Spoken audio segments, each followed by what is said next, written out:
Serie del peso de la culpa a la libertad. Día 2. La culpa que corrige, un espejo para el alma. La culpa puede ser una brújula interior. No toda culpa es destructiva. Existe una forma de culpa que funciona como una brújula interior, recordándonos el valor de nuestras acciones y el impacto que tiene en otras personas. El psicólogo Gary Collins explica que la culpa, cuando es apropiada, puede ser beneficiosa, porque motiva al cambio y a pedir perdón. En otras palabras, puede transformarse en una fuerza constructiva. La Biblia también lo afirma. En 2 de Corintios capítulo 7 verso 10 dice: porque la tristeza que es según Dios produce arrepentimiento para salvación, pero la tristeza del mundo produce muerte. 2 de Corintios 7:10. Aquí Pablo distingue entre la culpa que destruye y la que corrige, mostrando que la segunda tiene un propósito redentor. Hay culpa que nos ayuda a reparar. La experiencia de sentir dolor por nuestras fallas puede convertirse en un motor de restauración.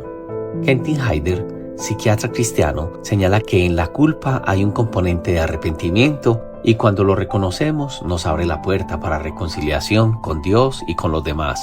El rey David lo expresa con honestidad. En el Salmo 51:4 dice: contra ti solo he pecado y he hecho lo malo delante de tus ojos, Señor. En lugar de negar su error, él aceptó su responsabilidad y a partir de allí encontró el camino de la misericordia divina. La culpa sana, por lo tanto, no nos paraliza, nos mueve a reconocer el daño, pedir perdón y corregir el rumbo. ¿Cuál es la perspectiva psicológica sobre ella? La función adaptativa de la culpa. En el campo de la psicología, Aaron Beck describe cómo la culpa, cuando es proporcional, puede fortalecer las relaciones humanas y puede fomentar empatía y responsabilidad.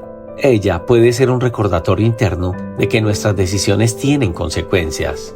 Bruce Narramore añadía que cuando entendemos la diferencia entre la voz condenatoria y la voz correctiva, la culpa se convierte en maestra. Nos enseña a ser más compasivos, más humildes y conscientes de los demás. Entonces la culpa puede ser una oportunidad espiritual. El Señor Jesús enseñó este principio en la parábola del Hijo Pródigo. En Lucas 15 del 11 al 32 nos muestra que el hijo, tras malgastar todo, reconoció su error y decidió volver. Las palabras de él: me levantaré e iré a mi padre. Esa decisión nace de una culpa sana, la que lo llevó a reconocer su error y regresar al amor del Padre. Asimismo, cuando experimentamos una culpa que nos conduce al arrepentimiento, lo que encontramos no es condenación, sino unos brazos abiertos. Porque el objetivo no es hundirnos, sino restaurarnos. Hay ejemplos de culpa constructiva. Una, el niño que reconoce haber mentido y se anima a pedir perdón. Otra, el esposo que tras una palabra hiriente reflexiona y busca reconciliación. Y por último, el creyente que tras fallar ora con sinceridad y recibe la gracia del Señor. En cada uno de estos casos, la culpa se convierte en un espejo que muestra lo que necesita ser cambiado. También señala la posibilidad de una vida renovada.